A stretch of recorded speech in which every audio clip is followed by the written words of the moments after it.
भारत रत्न सम्माननीय अटल बिहारी वाजपेयी जी को याद करते हुए, उनकी कविता को स्मरण करते हुए 4 पंक्ति निवेदन करना चाहूंगा। अटल जी लिखते हैं,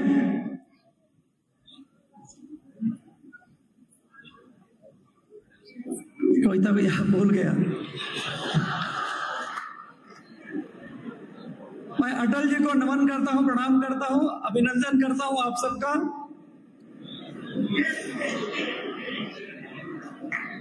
मित्रों,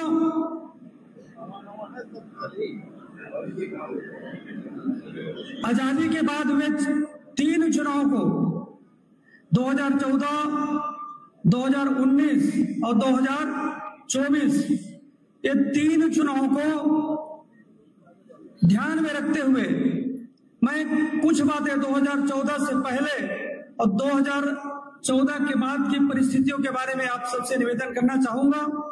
2014, 2019 और 2024 यह तीनों चुनाव हम माननीय प्रधानमंत्री जी मोदी जी के नेतृत्व में हम ये चुनाव को लड़े।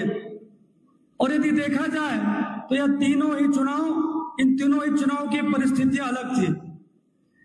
पहली बार 2014 में जब हमें विजय मिली तो कांग्रेस सरकार के खिलाफ जो नकारात्मक वोट था, जिस प्रकार से पूरे देश में निराशा का वातावरण था, इसलिए देश के लोगों ने भारतीय जनता पार्टी के पक्ष में मतदान किया और हमारी सरकार बनी।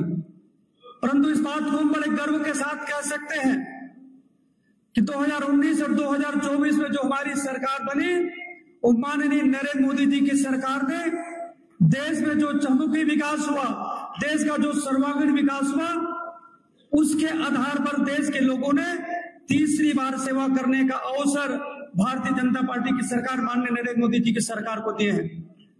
और ये कोई साधारण बात नहीं है। 60 सालों के बाद ये पहला अवसर आया है जब किसी चुनी हुई सरकार को तीसरी बार सेवा करने का अवसर प्राप्त हुआ है।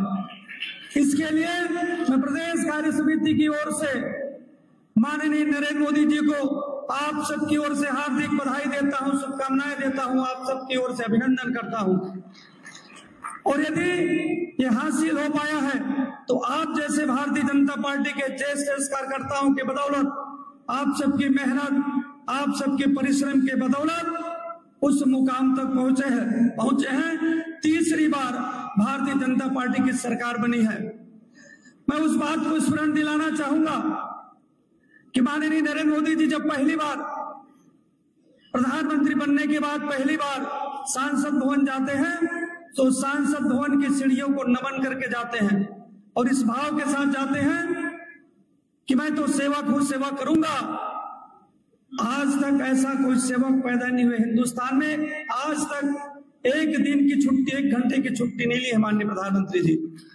और दूसरी बात, उनके द्वारा कहा गया था, माननीय प्रधानमंत्री जी के द्वारा, कि मैं ना खाऊंगा ना खाने दूंगा, अर्थात भ्रष्टाचार मुक्त प्रशासन की बात माननीय प्रधानमंत्री जी के द्वारा कहा गया था।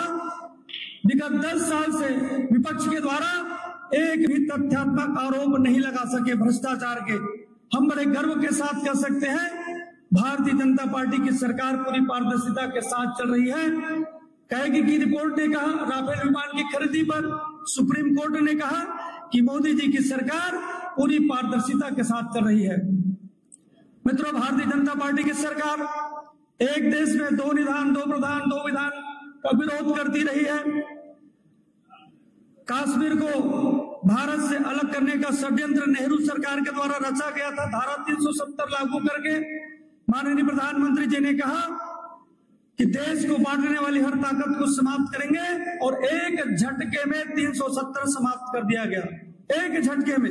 बहुत से अलगाववादी नेता कहते रहे कि धारा 370 बारूद का ढेर है, इसे जो छुएगा ये जल जाएगा, भस्म हो जाएगा।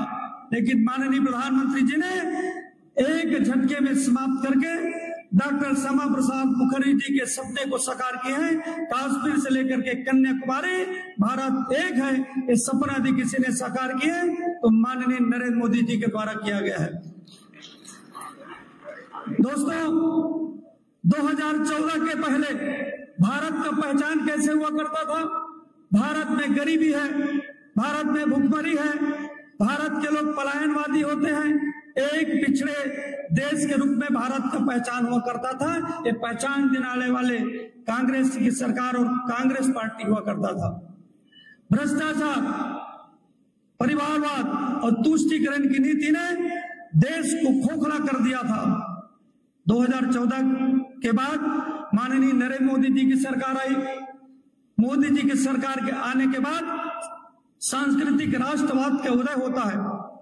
एक ऐसे प्रधानमंत्री जिन्होंने देश को विश्व के ऊंचाइयों पर ले जाने का काम किया, वह माननीय नरेंद्र मोदी जी की सरकार, आप सबकी मेहनत और परिश्रम से बनी सरकार। माननीय नरेंद्र मोदी जी जब लाल किले के प्राचीर से कहते हैं कि जब हम महात्मा गांधी जी की 150वीं जयंती मनाएंगे तो हमारा पूरा देश खुले में शौच मुक्त देश बन जाना चाहिए, तो विपक्ष हंसी उड़वाते हैं, क्या प्रधानमंत्री जी को इसीलिए बनाया गया है? लेकिन यह व्यवस्था परिवर्तन की बात है।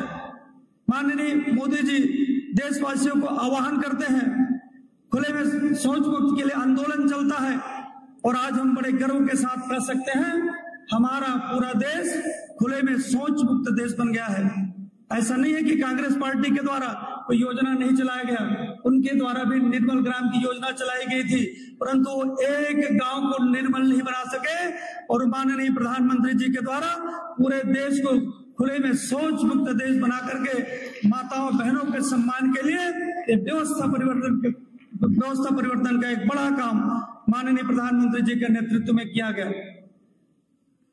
पिछले 10 साल से माननीय प्रधानमंत्री जी के द्वारा अनेक जन